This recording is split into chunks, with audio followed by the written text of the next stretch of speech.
Thank you. Mr. Fraser. Yes. Good afternoon. Good afternoon, Chairman Mendelson and Councilman Grasso. My name is Fraser Walton, and I'm speaking on behalf of the Kingman Park Civic Association. We're located near RFK Stadium and the Langston Golf Course in Northeast Washington. The association expresses its deep disappointment with the policies of the D.C. Office of Planning. The D.C. Office of Planning fails to enforce the D.C. Comprehensive Plan, the D.C. zoning laws, the D.C. Environmental Policy Act, the D.C. Municipal Regulations, and the D.C. Historic Preservation Act. We wonder, the question becomes, why was the voter turnout in this last election so low? This is some of the reasons. Specifically, Mayor Gray and the D.C. Office of Planning have illegally and improperly constructed a streetcar maintenance garage and electrical substation on the grounds of Spingarn High School. Spingarn is reserved for educational purposes under the D.C. Comprehensive Plan. The D.C. Comprehensive Plan 10 DCMR 624.4 requires the avoidance of electromagnetic radiation, but yet we're putting up streetcar lines, overhead wires at a 4-school campus. If you are not aware of it, electromagnetic radiation has been connected to causes for cancer. D.C. zoning laws establish that the schools on the Hill, Spingarn, Charles Young, Phelps, and Brown were to be reserved as an educational campus. The D.C. Environmental Policy Act requires the city to perform an environmental impact study for major projects which cost over $1 million and adversely affects the community. This was never done by the D.C. government. They did an abbreviated EA, which is a violation of the law. D.C. Municipal Regulations 10 DCMR 403.7 requires a full-blown environmental impact study for major transportation projects, including transit systems. The D.C. streetcar project is a transit system. The D.C. Historic Preservation Act should fully protect historic properties and landmarks in the city. Spingarn is a historic landmark, but yet it is not being protected. And in fact, the D.C. Office of Planning fails to enforce the environmental laws, which are now causing stormwater runoff. The gentleman spoke about the overconstruction in the District of Columbia, where we are experiencing stormwater runoff in the Kingman Park community, and it will eventually affect our homes. We have water running throughout the alleys now as a result of this construction. The destruction and damage to historic Langston Terrace and the Langston Golf Course will result from this streetcar construction and lack of planning by the D.C. Office of Planning. There were alternatives to the construction of a streetcar garage, but Mr. Gray and the Office of Planning chose not to use these. The unsightly appearance of overhead wires on our streets, Bennings Road, is prohibited in Georgetown and on the mall, but yet they were placed in our neighborhood. The question becomes why. The association demands a stop to the streetcar construction on the historic grounds of Spingarn. We demand that the D.C. Office of Planning engage the community on all future projects and that a citizens committee be established to ensure enforcement of city zoning and planning laws. And finally, we would ask that you write into any future statutes private lawsuits by citizens, because the Attorney General is sitting in a conflict of interest. The Attorney General represents the mayor. He also represents these planning organizations. And as a result, the citizens see no representation. So we insist that you put private Attorney General lawsuits within these statutes so that if the council, the mayor, and the Attorney General chooses not to enforce the law, the citizens certainly can. Thank you. Thank you, Mr. Walton. Ms. Raglin. Good afternoon. My name is Veronica Raglin. I am the Secretary-Treasurer for the Kingman Park Civic Association. I would like to thank you for this opportunity to speak about the Office of Planning. I concur with Mr. Walton that the Office of Planning has failed miserably to assist the citizens in the planning of their communities. I want to just extend a little bit on the streetcar wires. I encourage all of you, all citizens, all council members, go to Benning Road and H Street and see the ugly wires that are being strewn across the streets. Do you expect this to be done all over the city? In this age of wirelessness, we are stringing more and more wires to say that we are aiding a transportation system. I also want to concur that this is not going to happen in Georgetown, and it's not going to happen on the National Mall. So we want to know, what do you want Washington, D.C. to look like in a technological age where wirelessness is the premier technique that is to use to communicate and also to transmit information. I also want to talk about the stormwater runoff.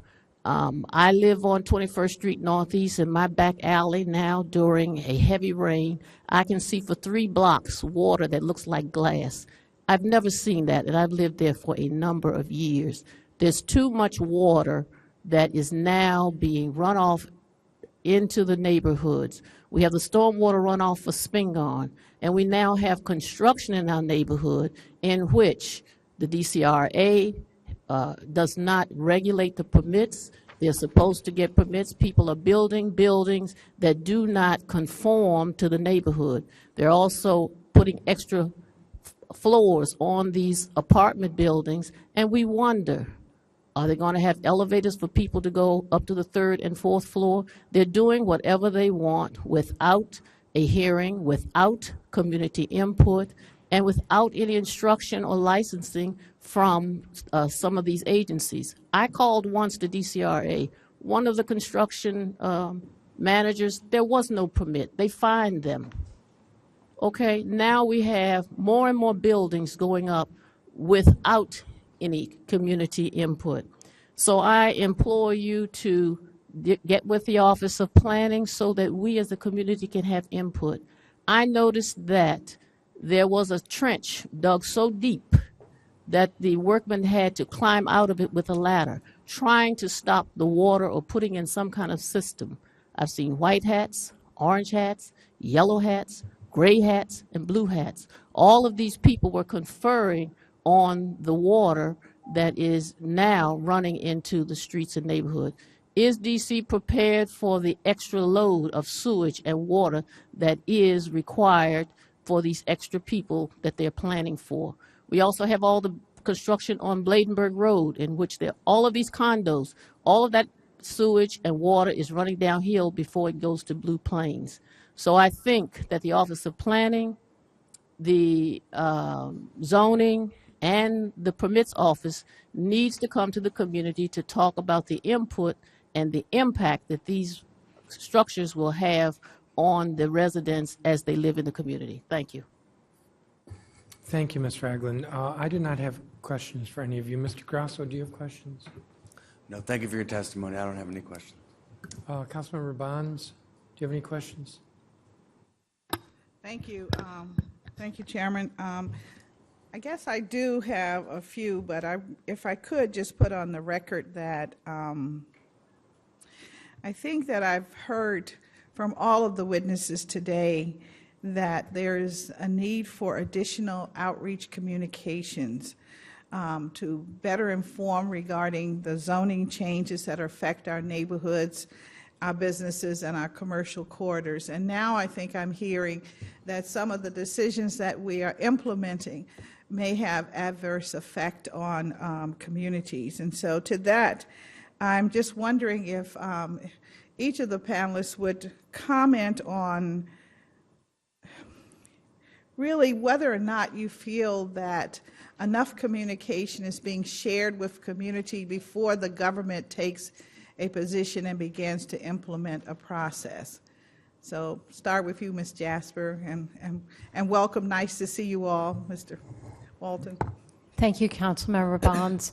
You know, it's impossible to over-communicate, and I wouldn't speak in a citywide way because I really am most concerned and focused on what goes on in NOMA.